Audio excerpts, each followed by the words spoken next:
देखिए, ये भी एक रेगिस्तानी वृक्ष है जो 2 फुट तक इनकी हाइट रहती है। और ये ऊँटों का, भेड़ों का और बकरियों का मनपसंद भोजन है। इसको ऊँट बड़े चाव से खाते हैं, भेड़ बकरी। और इसमें देखो ये ऐसे कांटे रहते हैं। ये कांटे अगर इंसान के पैर हाथ में लग जाए तो बड़ा जख्म देते हैं, जल्द निकलते नहीं है और पैर को खराब कर देते हैं। ये सारी चीज़ें हैं। ये भी आदिकाल का वृक्ष है। ये भी और ये भी ऊँट बकरी भेड़ इनका मनपसंद भोजन है। और ये जहाँ तहाँ बबूल की पेड़ तो उगी है। देखो ये जाड़ है, इसमें ये केरड़ा नामक चंदन है।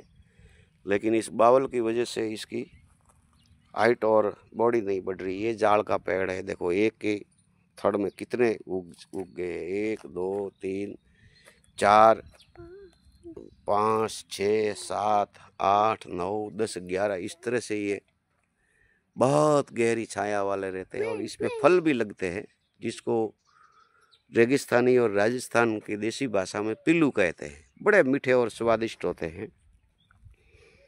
ये देसी जाल है जो 1000 वर्ष तक की भी हमारे गांव में मौजूद है। और इसकी ईबेन ये भी जाल है, लेकिन ये अन्य खारी जाल है। इसके ऊपर फल तो लगते हैं लेकिन केवल चिड़ियाओं के लिए लगते हैं, मनुष्य के काम नहीं आते हैं। और ये भी खारे पानी में होती है। ये ज़बरदस्त पेड़ है। इसकी छाया भी बड़ी ज़ोरदार रहती है। और ये हाइट भी, अगर इसको सहारा मिले तो ये 50 100 200 फुट तक ऊपर चली जाती है। सहारा मिलना चाहिए। बड़ी गहरी होती है। ये देसी जाल है मीठे पानी की, और ये खारे पानी की जाल है। बबुल की तरह ही है। ये जहाँ तहाँ उग जाती है। और ये आदिकाल में इनकी लकड़ी ये घर बनाने को काम आती थी। इनकी डाली ये झोपड़े बनाने को काम आती थी। और क्या कहते हैं, घर के चूल्हे जलाने को काम आती थी। ईंधन का भी काम ये करती थी। ज्यों ज्यों ये बढ़ती थी, लोग काटते थे, फिर बढ़ जाती थी।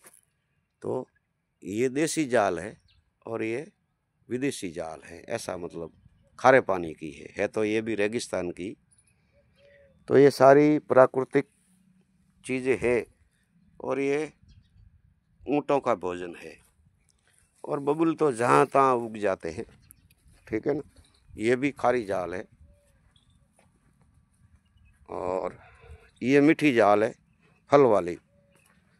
ये सारा यहाँ गहन जंगल था। आज भी यहाँ पे सैकड़ों जाल नाम के ये पेड़ है। लेकिन ये युग में तो यहाँ अफात थे, खूब थे। ये जहाँ नज़र पहुँचे वहाँ जाल के पेड़ है। और ये बगता जी का गोचर है जो मैंने आगे पा लिया बताया था। ये केरड़ा है। अब अंतिम सांसें गिन रहे हैं ये वृक्ष, क्योंकि ये जहरीले बबूल आने के बाद इनके जड़ों में घुस जाते हैं। ये बबूल के पेड़ की जड़ें इन पेड़ों की जड़ों में घुस जाती है। ये जाल है। और इनको पानी नहीं पीने देते हैं। और इनकी जो ताकत रहती है वो ये छीन लेते हैं। फिर ये अपना आप सूख जाते हैं। देखो ये केरड़ा भी लड़ रहा है, जिसे हम चंदन भी कहते हैं। इसकी लकड़ी में न तो दीपक लगती है, न ये सड़ती है, और न ही कुछ होता है। ये शीशम की तरह है, एक तरह का केरड़ा का वृक्ष। पर ये भी अभी अंतिम सांसों में है। ये बबूल सबको परेशान कर रहा है। तो ये चीज़ें सारी है मैंने आपको बताई है। ये रेगिस्तान के खारे पानी की चीज़ें हैं। इनको मीठे पानी की ज़रूरत पड़ती नहीं है, खारे पानी में ही ये उग जाते हैं। ये लकड़ी ये है टूट टूट के गिरी हुई, लोग ले जाके जलाएंगे, ठीक है।